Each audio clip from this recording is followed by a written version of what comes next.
Hey everybody, Slip47 here with a quick video. I just thought I'd let you guys know why I haven't been uploading as much of late, and pretty much all the way through my years running my YouTube channel. It's quite a difficult subject to sort of touch, and I rarely kind of talk about, all this kind of stuff, and it is, it's hard, but I'll try and start it off and try and explain it as briefly as I can, try not to take up too much of your time. So yeah, the reason why my uploads have been so shoddy and thereabouts, and obviously I want to upload daily, I want to, I love making videos for people like yourselves, and I love the fact that you enjoy my videos and you watch them, and I get all these comments back, and it's just really, really lovely of you guys, and I really, really do appreciate it. But I'm 20 now, and since I can remember, so since I was 11 years old, I've been diagnosed with severe depression and PTSD as well, which is post-traumatic stress disorder. That happened later on, but I've had severe depression for many, many years now, and it's quite a difficult subject to touch upon. So when it comes to trying to upload videos and make videos, it's just the drive, and my motivation is never really there. And then some days it just completely different, and then some days I will just make more videos, and I'll make them constantly, and it'll be just every day, maybe 2 videos a day. Sometimes it'll just really flow and it'll be really nice, but sometimes it's just really, really hard. And I don't like to make it as an excuse, because it's not an excuse. Having depression is a horrible thing, and I've battled through quite a few things in my life already. And the reason why I'm telling you this now is because, well, in the early hours of this morning, I was told, well, I found out today, but in the early hours of this morning, my dad had passed away. And I never, for over the past couple of years, I haven't spoken to my dad. He's drawn me to the point where he's made my depression worse, and the main causes that he put me through was, that caused my PTSD and caused many factors of my illness. Sorry, it's so difficult to explain. I hope you can understand. So I'm in mixed emotions, because see, he's my dad and I feel awful, but at the same time, it's relief for me and my mum, because he would stalk us, and I've grown up with a life of assault and towards my mum, and he would beat my mum, and I'd have to witness it, and it's a really touchy subject, but I really need to get it off my chest. He used to beat my mum, and I'd have to witness all of these things, and there's things that I don't really want to talk about that are in my head constantly, and I don't want to I always kind of try and keep it at the back of my mind. I never really try and focus on.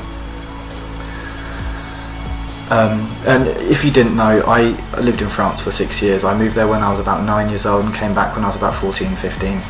And the reason why we went there was to get rid of everything, to go about and live a new life, because my mum was an alcoholic, and my dad liked to drink as well, and they were drinking buddies. And it came to a point where my mum stopped drinking through, she chose that herself. She hasn't touched it since. I think it's been about 10 years, 9-10 years that she hasn't drunk, and it's amazing that she's done that.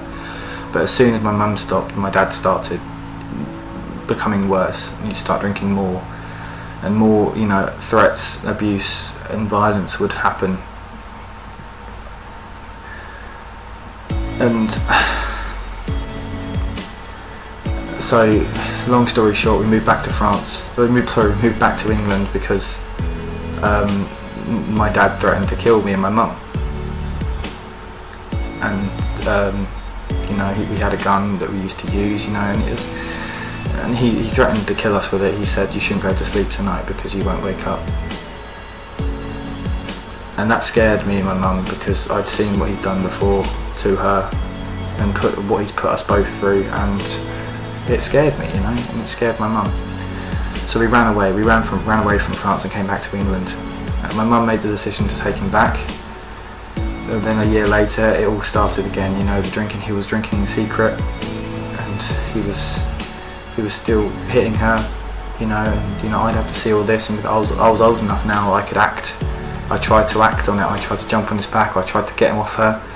I ended up getting hurt myself. I ended up getting black eyes, and you know, cuts, and nearly broke my nose and all that kind of stuff. And then he decided to move. My mum kicked him out. So he went to go live in various other places all around where we used to live, and there would be stalking, there'd be constant phone calls, constant harassment to me. My mum blocked his number, which led me to getting all these calls, and I was acting as the middleman throughout all this. And he wouldn't want to speak to me like a son. He treated me almost like his therapist and his counsellor, because he would tell me all these stories and all these sub-stories about him. And it just, you know, it's not enjoyable when you go and see your dad and all he wants to talk about how much of his life is a misery, and not how I'm doing at college. You know, I'm not at college anymore, but how I was at college and how everything's going, you know, how my life's going. You know, it'd just be about him. You know, and you know, it's difficult to this video's gone off in a tangent, but it's difficult to express how much emotion and how many different feelings I'm feeling at the moment, because one side of me is feeling relief because he's no longer pestering me and my mum, but he's still my dad. You know, he's still my dad. And I just remember all the things we used to do, father and son. We used to have fun, you know. So I'm sorry if sorry if you didn't want to hear about all this. I just really needed to get it off my chest. So I apologise for any lack of uploads, you know, any times where I may not be responsive, and I just thank you guys all so much for supporting me, supporting my channel, you know, watching me, enjoying my videos, especially learning stuff on my second channel. I have got a second, on my first channel, so on my second channel I've started out doing gaming and all that kind of stuff, which is just a fun thing to do. It's a completely different side of me, and that's why I did it. So if you want to check that out, I'm sure there'll be a link somewhere in this video and you can go and check that out. If you could subscribe or like to it, that'd be great. So that's me, and that's the reason why I haven't been uploading as regularly as I would have liked, because it is hard, you know. Dealing with depression is a horrible thing. Dealing with PTSD as well on top of that is a horrible thing. And I'm telling all of you there that if you've got depression or you're in a fight and you're struggling, there are people there that can help you. You know, I've seen help, albeit I need to go back because I cancelled it, but I need to go see somebody again. And anybody who's watching this video who can relate to me in any way, shape or form, then there's always somebody there to help. It could be your best friend, it could be a complete stranger. There always will be someone there to help you. You know, I've self-harmed in the past, and it's not good. I haven't in years, and I don't want to go back to that. There are people there that can help you. You know, just like me, you know, I've seen help. I've got friends who support me, you know. They're there for me 24/7. I've got my mum as well, who she's really supportive, and I wouldn't be there without her. So thank you very much for watching this video, guys. Check out my second channel if you'd like, but just thank you for all your support throughout the years. You know, I've had that channel for 4 years now. Just thank you so much for all your support. Thank you for watching this video anyway, and yeah, I'll see you around. Cheers guys, take care, bye.